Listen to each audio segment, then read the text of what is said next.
Hello बच्चों, नमस्कार। आज हम अनुपात तथा समानुपात के 8 सवाल करते हैं। तो आइए बिना देरी के सवालों को शुरू करते हैं। पहला सवाल है, एक बोतल में मदिरा तथा पानी का अनुपात 3:1 है। इसका कितना भाग निकालकर उतना ही पानी मिला दिया जाए कि अंत में बने मिश्रण में मदिरा तथा पानी बराबर बराबर हों। तो देखिए, पहले अनुपात कितना है, 3:1, और बाद में अनुपात क्या होगा, ये बराबर बराबर हो गया। पानी और मदिरा और पानी का तो 3 और 1 का जोड़ कितना है, 4 है। तो बराबर बराबर हो गया, मतलब 1:1 हो गया, यानी 2 भाग इसके और 2 इसके। ठीक है। अब आप क्या करेंगे, जो ऊपर बड़ा है ना जिसमें, उसमें से नीचे जो छोटा है वो घटा लीजिए। तो ये वाला हिस्सा है, इसमें ऊपर बड़ा है, तो ये घटाएंगे तो हम कितना आया, 1, और बटे में ऊपर वाला ले लीजिए, तो 1/3। यही इसका उत्तर आ गया। इसी तरह का एक और सवाल लेते हैं कि एक बर्तन में दूध तथा पानी का अनुपात 7:5 है। 7:5 है। इसका कितना भाग निकालकर उतना ही पानी मिला दिया जाए कि अंत में बने मिश्रण में दूध और पानी बराबर हो। तो अब 7 और 5 का जोड़ 12 आ रहा है, तो ये बराबर है, मतलब 6:6 आ जाएगा। 6 दूध और 6 है पानी।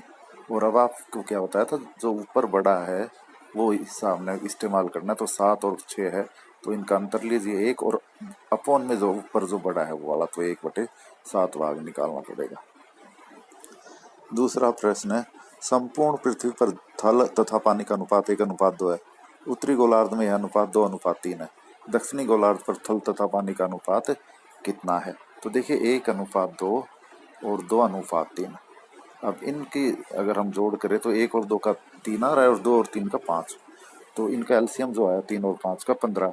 उतना ही एक गोलार्ध मान लीजिए आप, 15 उत्तरी गोलार्ध है और 15 ही दक्षिणी गोलार्ध है। तो पूरी पृथ्वी कितनी होगी, 30 के बराबर होगी। 15 और 15 जोड़ के उत्तरी और दक्षिण, और वो 30 को अगर हम 1:2 में माने संपूर्ण पृथ्वी को, तो थल कितना आ गया, 30 गुणा में 1/3 यानी कि 10, और जल कितना आ गया, 30 गुणा में 2/3 यानी कि 20।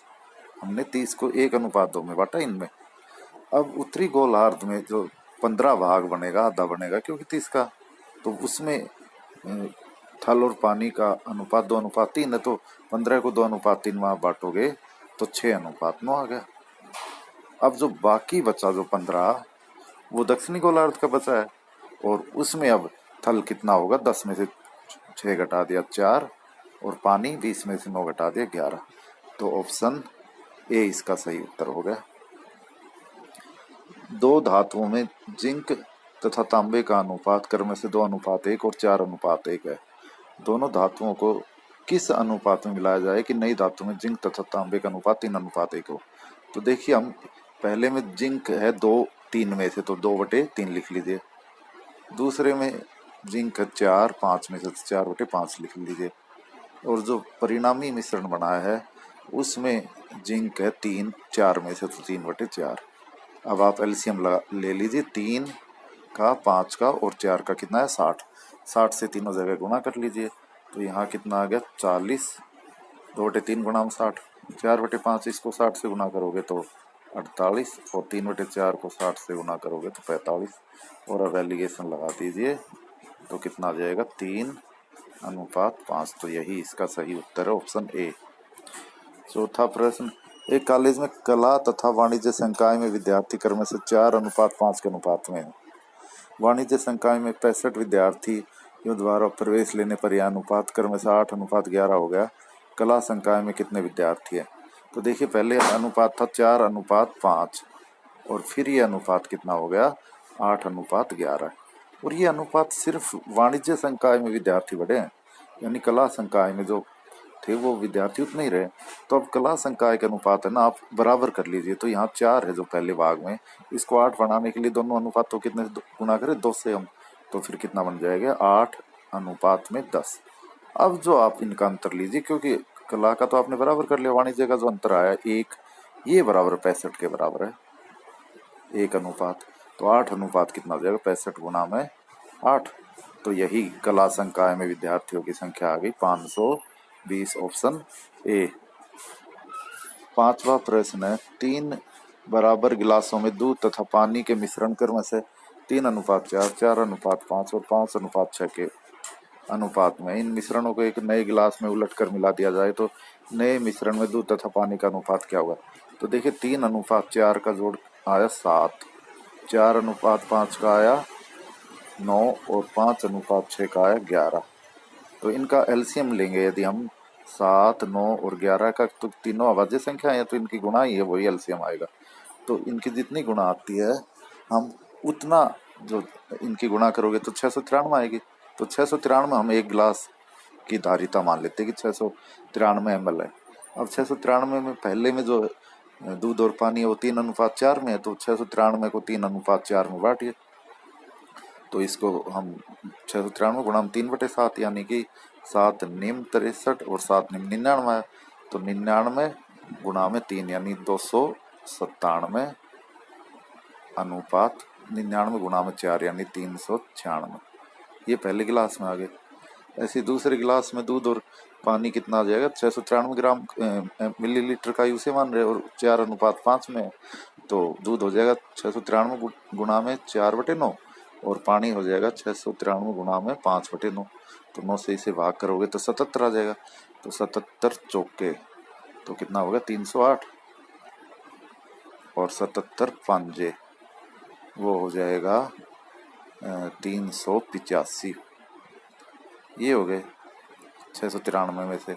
ऐसे ही तीसरे का निकाल लीजिए, 5:6 में बांटिए आप 693 को, तो कितने से 11 से भाग करेंगे, 11 छिक्कम 66 और 3 63, 63 गुणा में 5 यानी कि 315 और 63 गुणा में 6 यानी कि 378।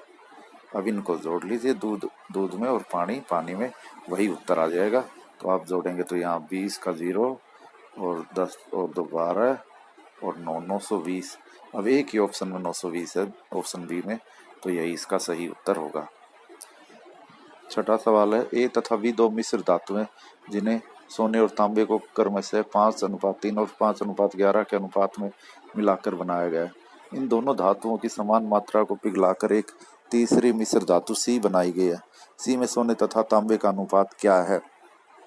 तो देखिए दोनों धातुओं की समान मात्रा ली है, तो 5:8 और जो 5:3 और जो 5:11 है, इनकी जोड़ कितना कितना है 8 और 16 है। तो आप इन्हें बराबर कीजिए तो एलसीएम कितना आ रहा है 16 ग्राम ले लें। तो जो ऊपर वाली है 5:3 उसको 2 गुना करना पड़ेगा, तो कितना हो जाएगा इसका 16 में 10:6 और पहले दूसरी में 16 जोड़ा ही रहा है तो उसमें कितना है 5:11। अब आप जोड़ लीजिए 15:17, यही इसका उत्तर आ गया यानी ऑप्शन सी। सातवां सवाल है, हीरे का मूल्य उसके भार के वर्ग के अनुक्रमानुपाती है। एक हीरा 4 भागों में इस प्रकार टूटा कि उसके टुकड़ों का भार 1, 2, 3, 4 के अनुपात में था। यदि टूटने पर हीरे के मूल्य में 7,000 की हानि हुई तो मूल हीरे का मूल्य कितना था। तो देखिए जो टुकड़ों का जोड़ आ रहा है ये 1, 2, 3 और 4 का कितना आ रहा है 10। तो यूँ मान लेते पहले हीरा 10 ग्राम का था और इसका भार मूल्य क्या था, भार के वर्ग के अनुक्रमानुपाती, तो 10 का वर्ग कितना होता है 100, तो 100 के बराबर था पहला इसका मूल्य।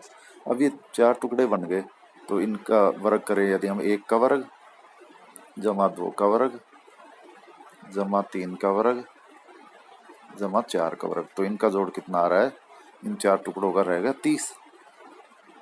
तो ये 30 के बराबर है, वह रह गया मूल्य 100 से घटकर 30 पे आ गया, तो कितने कमी हुई 70।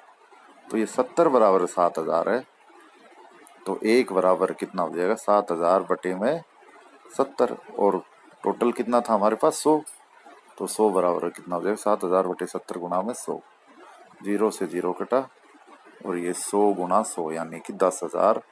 ऑप्शन ए इसका सही उत्तर होगा। 8वां सवाल, संख्याओं 6, 14, 18 और 38 में क्या जोड़े कि प्राप्त संख्याएं समानुपाती हो।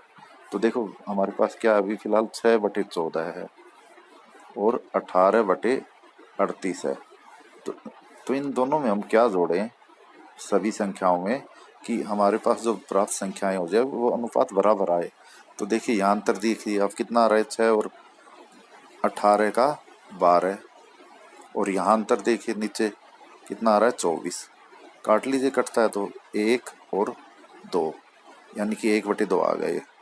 तो अब यहाँ अंतर देखिए आप, 6 और 14 का कितना है, 8। तो इसका मतलब 1 और 2 में अंतर कितना है, 1 का, 1:8 के बराबर है। तो 2 कितना हो गया, 16। तो 8/16 बनानी हम पहली संख्या। तो इसमें कितना जोड़ना पड़ेगा, 6 में 8 बनाने के लिए 2 यहाँ जोड़ना पड़ेगा, 2 ही यहाँ। तो ये फिर सारी संख्याएं क्या हो जाएगी, समानुपाती। तो इसका सही उत्तर है ऑप्शन बी। तो ये थे आज के कुछ सवाल। धन्यवाद।